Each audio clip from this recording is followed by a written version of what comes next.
bueno, estamos de regreso con ustedes en su programa Libertópolis al mediodía. Les saluda Jorge Jacobs y ahora ya estamos en el segmento del patio de atrás, así que le damos la bienvenida a Reni Bake. ¿Qué tal, Reni? ¿Cómo estás? Buenas tardes.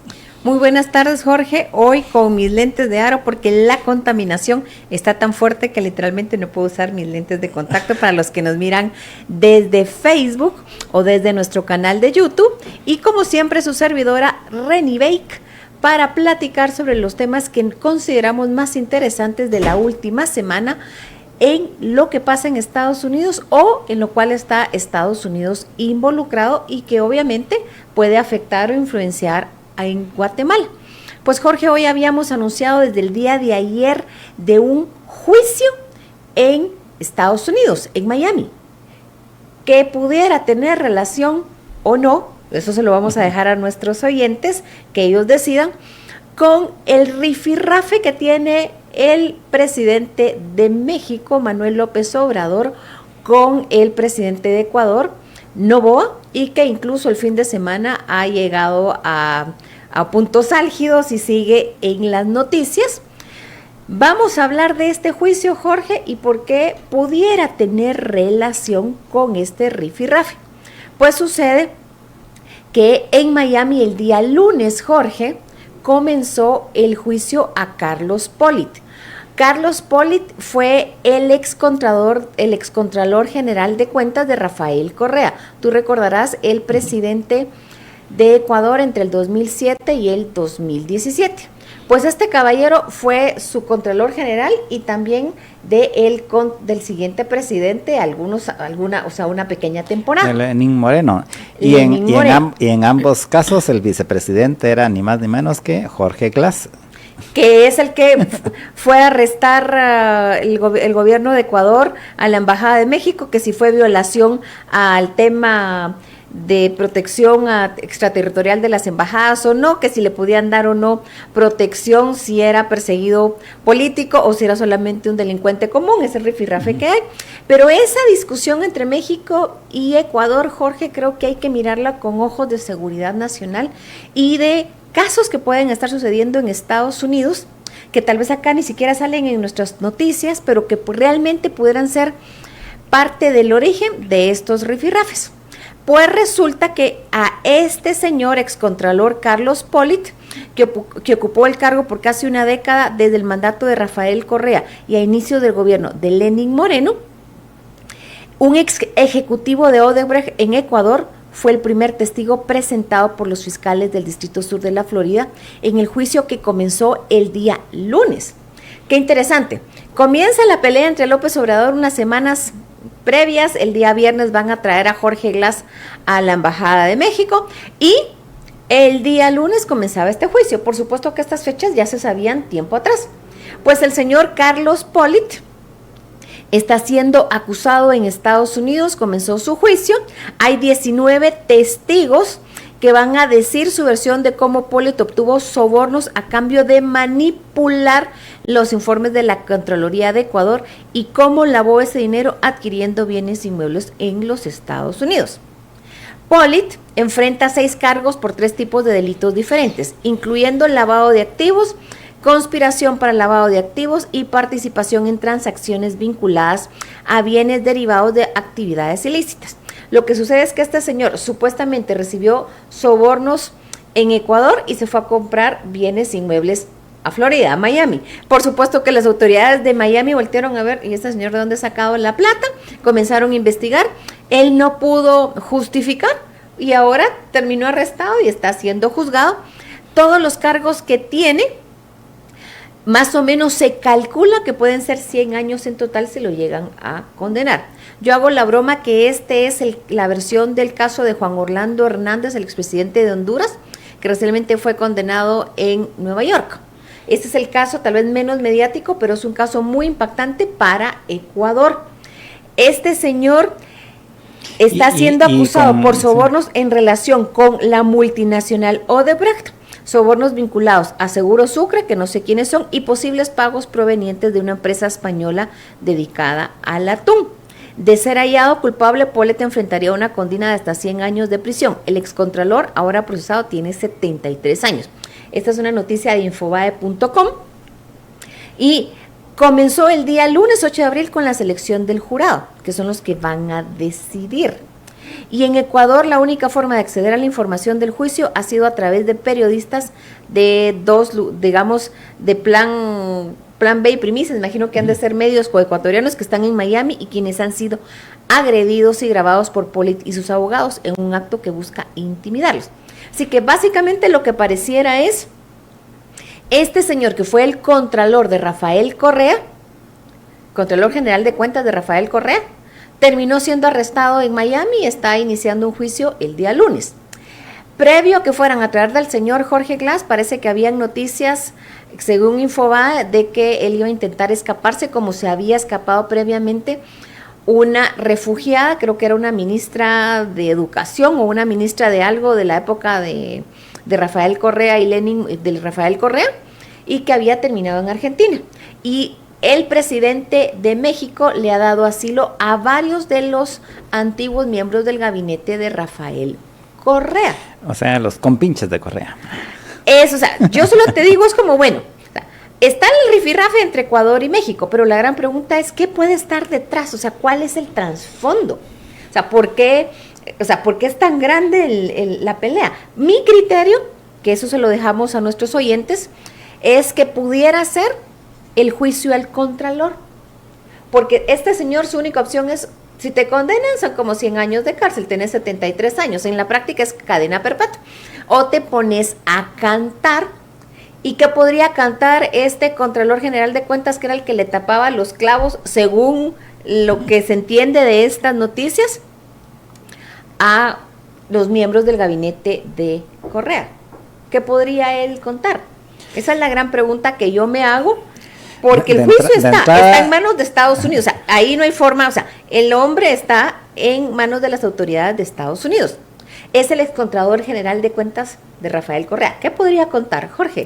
De entrada, para principiar, ¿de quién es realmente el dinero? Porque probablemente una parte es de él, pero te garantizo que no toda la parte, todo el dinero es de él, sino que precisamente pues puede ser una parte de Correa, una parte de Moreno, una parte de los otros funcionarios, ¿no? Pues mira, el martes, o sea, el día 9 de abril, o sea, el día de ayer, según recogió el diario ecuatoriano Primicias, el abogado de la defensa, Howard Sebrick, aseguró que el excontralor no ha lavado ni un solo dólar y que las transacciones que los fiscales enumeran fueron realizadas por su hijo, John Pollitt, como parte de su trabajo como inversionista. Y Jill Simon, abogada principal del Departamento de Justicia, interrogó a Santos, o sea, el ejecutivo de Odebrecht, y es el ex ejecutivo de Odebrecht en Ecuador, y este admitió que sobornó a Pollitt para que desvaneciera glosas de la empresa brasileña Odebrecht. Me imagino que glosas es como cuestionamientos, reparos. Santos también aseguró que firmó una cooperación con la justicia estadounidense para entregar información a cambio de no ser procesado, de acuerdo a lo publicado por Plan B. Y el interrogatorio fue así, entonces van más o menos mencionando lo que sucede. Según el ejecutivo de Odebrecht, recuerda que tienen 19 testigos, no es solamente uno, son 19 testigos. El ejecutivo de Odebrecht en Ecuador, así es como entregaban los sobornos.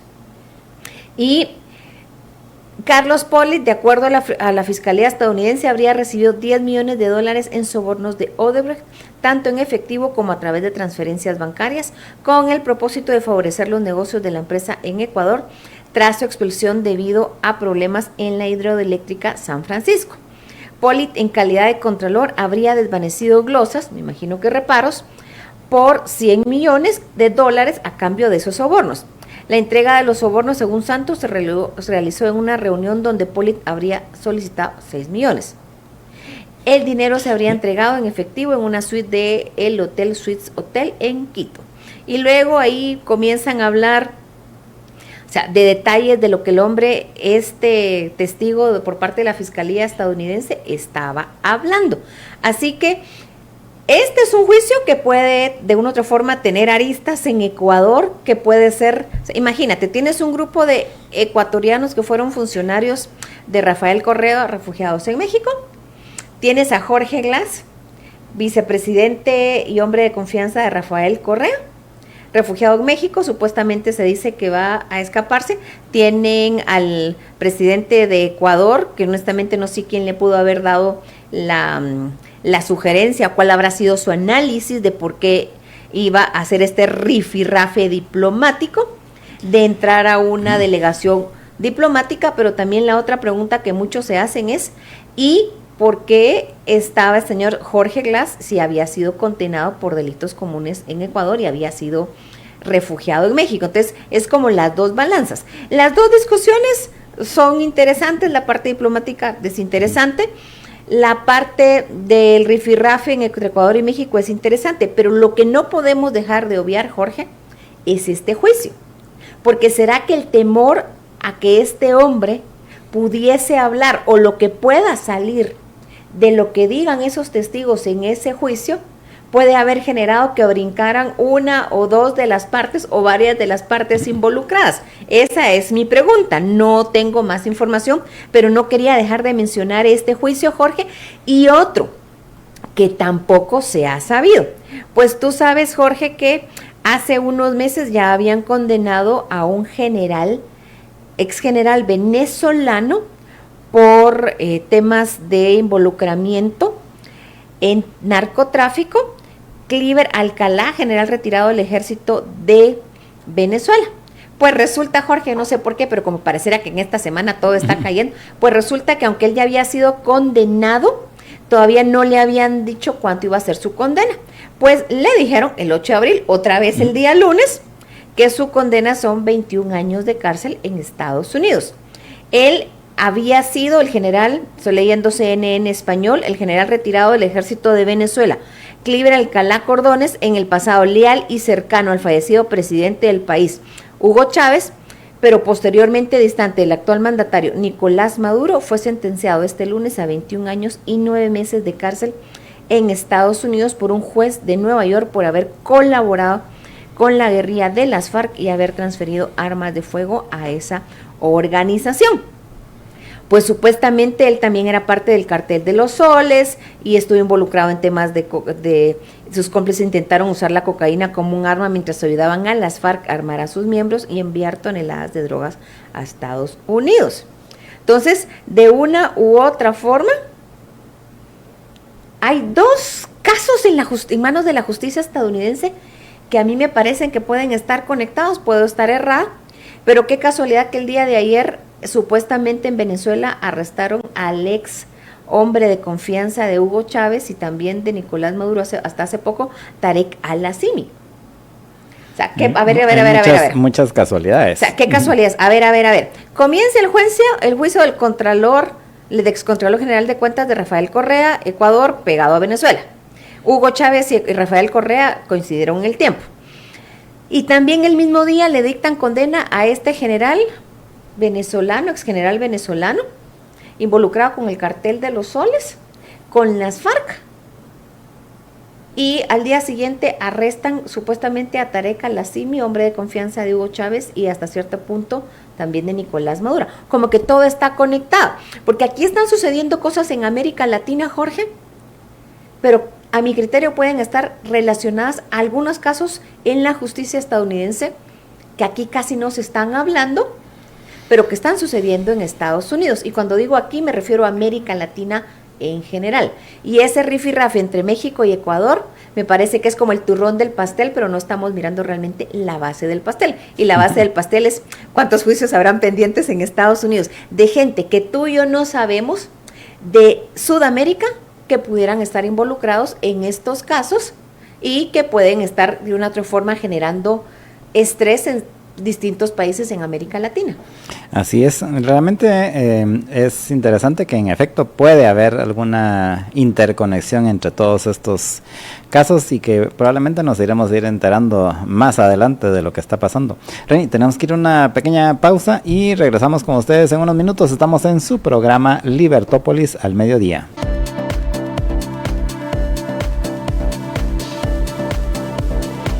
Y estamos de regreso con ustedes en su programa Libertópolis al mediodía en el segmento del patio de atrás con Reni Bake y el pienso que hay en hay efecto, otra arista, hay mucha tela que cortar en el caso México-Ecuador.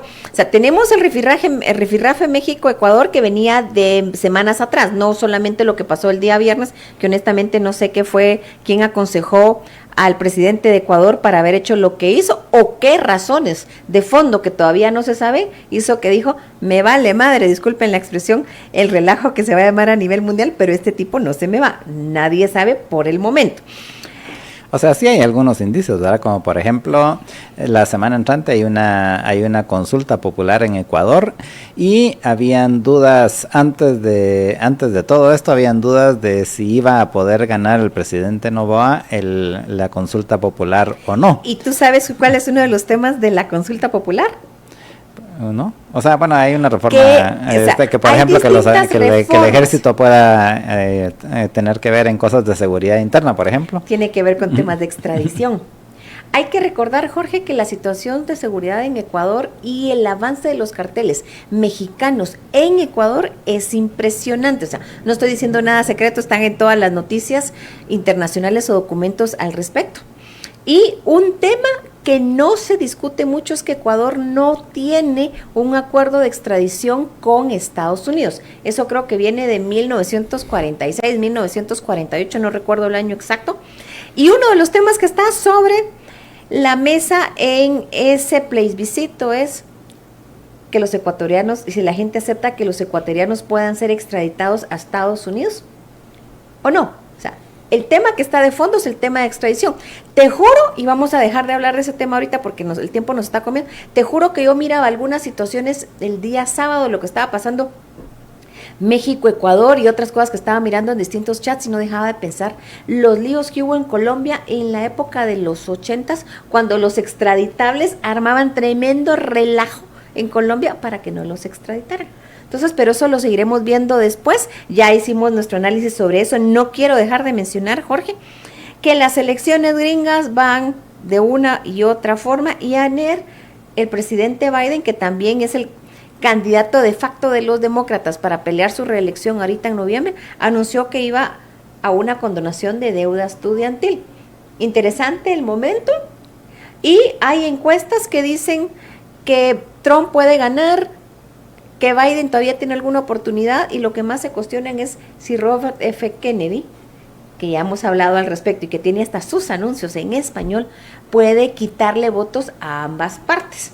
Pero este tema... O sea que realmente Kennedy es el que va a decidir la elección dependiendo de a quién le quite más votos, ¿no? Probablemente. Y Jorge, no hay que dejar olvidar de por qué abrimos este programa hace ya casi 6 años. Porque nuestra relación con Estados Unidos, Guatemala-Estados Unidos, es sumamente profunda. No solamente es histórica, sino que nuestra relación económica es de más del 50% de nuestra economía, entre exportaciones, importaciones y obviamente las remesas familiares. Aquí hemos estado hablando al respecto, otra vez fuimos récord de remesas que recibimos de Estados Unidos y aproximadamente hay 4 millones de guatemaltecos en Estados Unidos, más o menos.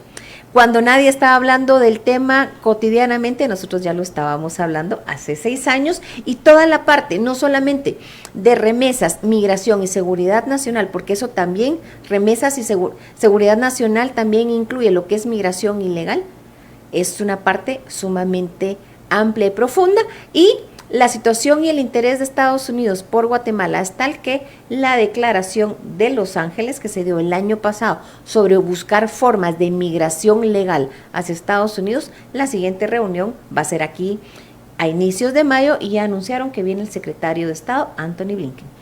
Así es, y estos son básicamente los...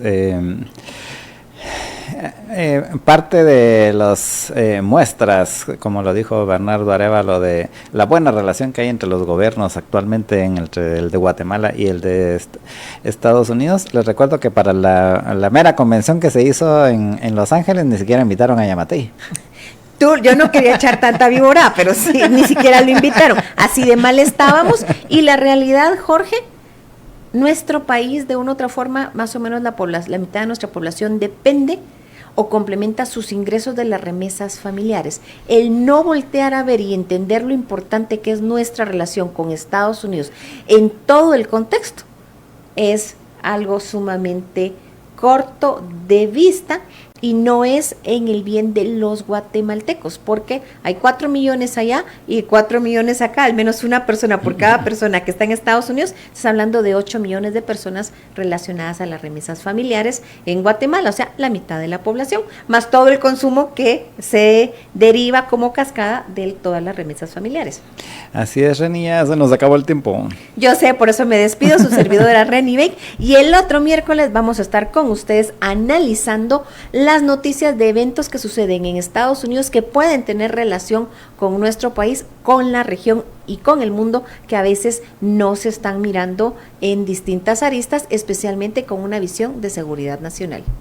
Así es que ya sabe, el próximo miércoles a partir de la 1:30 estamos aquí con Reni en el patio de atrás y llegamos al final del programa, así que nos despedimos, les deseamos que pasen una muy feliz tarde y nos escuchamos aquí en Libertópolis al mediodía, mañana a las 12.